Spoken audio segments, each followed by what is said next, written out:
Oasis Sport, Oasis, Oasis Sport, Oasis Sport, Oasis Sport. Au sommaire de cette édition, des matchs amicaux sont au rendez-vous de ce samedi 30 novembre. À Beni, ce sont les élèves, tandis qu'à Cantine, Ben Igno sera à l'honneur. L'Inafoot Ligue 2, quatrième match pour l'AS Kapako contre Intessel pour cette équipe de l'AS Kapako après sa victoire du lundi dernier face à l'équipe de l'Académie Real de Bukavu.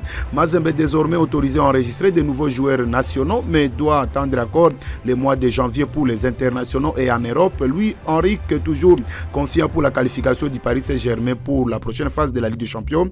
Barcelone fête ses 25 ans aujourd'hui.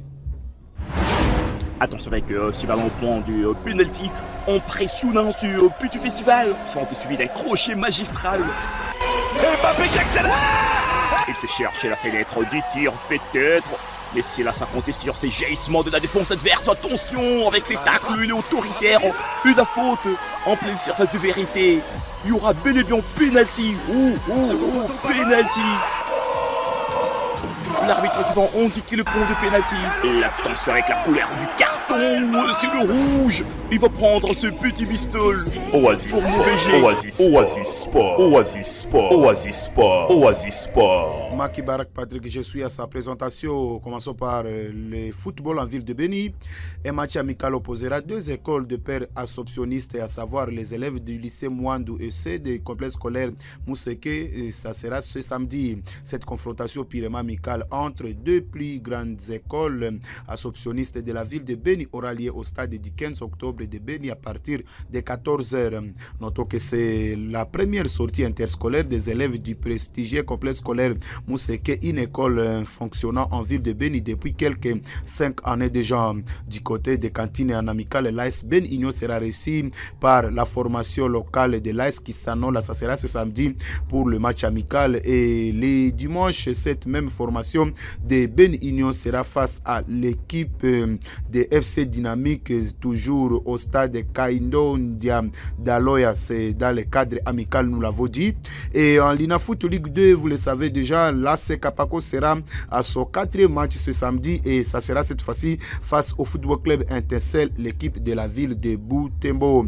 Et les Immaculés vont jouer à partir de 13h face à l'équipe d'Intessel, et 2 heures plus tard, l'équipe de l'AS Nyuki de Butembo fera face au Daring Club Virunga. Il faut rappeler que c'est vendredi, il y a eu un seul match qui a opposé la formation de Kabasha à Mwangaza. Ce sont les deux formations de la ville de Goma, et le score final a été de 1-0 en faveur de Kabasha. La première victoire pour cette formation de Kabasha dans ces championnats. Et à ce qui concerne la ville de Bukavu, il y a eu un match 0 but partout entre la formation de Ajax et Mulanzo. Et du côté de la Ligue 1, c'est samedi, il y aura également des rencontres qui seront au rendez-vous. Et c'est bien sûr le Tout-Puissant Mazembe qui fera face à la formation de Lubumbashi Sport. Ça sera au stade de Kamalondo. Et justement, parce que nous parlons de l'équipe de Tout-Puissant Mazembe, il faut le savoir que la suspension temporelle de toutes les mesures levées par la FIFA dans une lettre adressée au secrétaire général de la FIFA, écrite par le président de la commission de discipline de la même instance.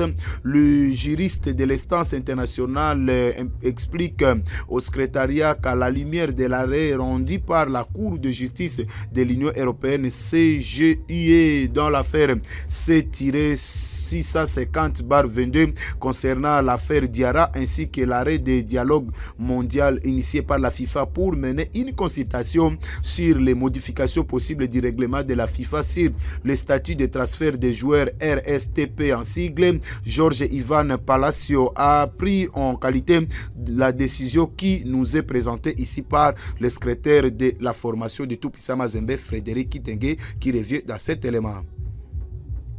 Il y a un ouf de soulagement et puis un petit sentiment de mécontentement aussi, parce que la décision de la FIFA comporte beaucoup d'aspects. Le premier aspect que j'adresse d'ailleurs aux supporters de TP Mazembe, c'est la bonne nouvelle qui doivent être contents et qui doit les réjouir, c'est le fait que maintenant nous pouvons aligner tous ces joueurs qui sont en train de s'entraîner, qui n'avaient pas l'occasion de jouer, tout simplement parce qu'il nous était interdit de les faire jouer. Pourquoi? Parce qu'au mois d'août dernier, nous avons payé toutes les dettes que le TP Mazembe DV, on nous a libérés, d'abord dans un premier temps, on nous a libérés, la FIFA nous a écrit pour dire qu'on pouvait enregistrer les joueurs, seulement les joueurs locaux, et qu'on devait attendre pour les joueurs étrangers. C'est comme ça que dans les 3 jours qui ont suivi, nous avons enregistré toute une gamme de joueurs locaux qui étaient sur la liste d'attente de Benin Dongala, Faveur Di, Bongeli, et Dylan Lumbu, et tout Banks Bungu, tout ce monde-là a été enregistré. Mais 3 jours après, la FIFA va encore nous sanctionner en disant non, vous avez accumulé beaucoup de cas et pour cela, on vous inflige une sanction sportive.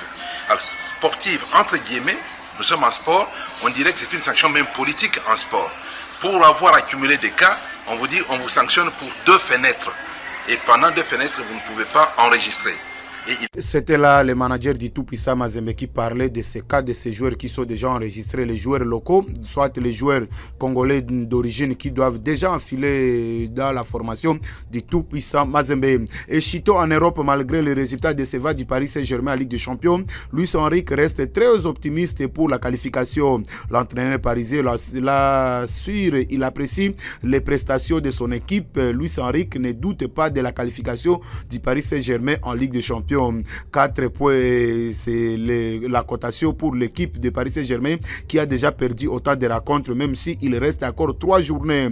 Et nous l'avons dit, le FC Barcelone a fêté ce vendredi le 125e anniversaire de son existence. Et à l'occasion, plus grand joueur de l'histoire de Barcelone, Lionel Messi, 37 ans, n'a pas oublié son premier amour. L'attaquant de l'Inter Miami a déclaré sa flamme au club Catala pour ses 125 ans. Félicitations pour ces 125 ans. Je suis fier d'avoir fait partie de ce club et d'être un fan du FC Barcelone. J'ai eu la chance que Dieu m'a amené ici et m'a fait passer toute ma vie dans ce merveilleux club. C'est un club spécial, différent de tous les autres. Arachéri, la Pulga, comme les autres voulaient l'appeler. Merci d'avoir écouté ce journal. Vous pouvez le réécouter en visitant notre site internet www.radiooasis.cd. Jeune, ton avenir est plein d'espoir. Mais une seconde de plaisir sexuel peut le gâcher à jamais. Sois sage.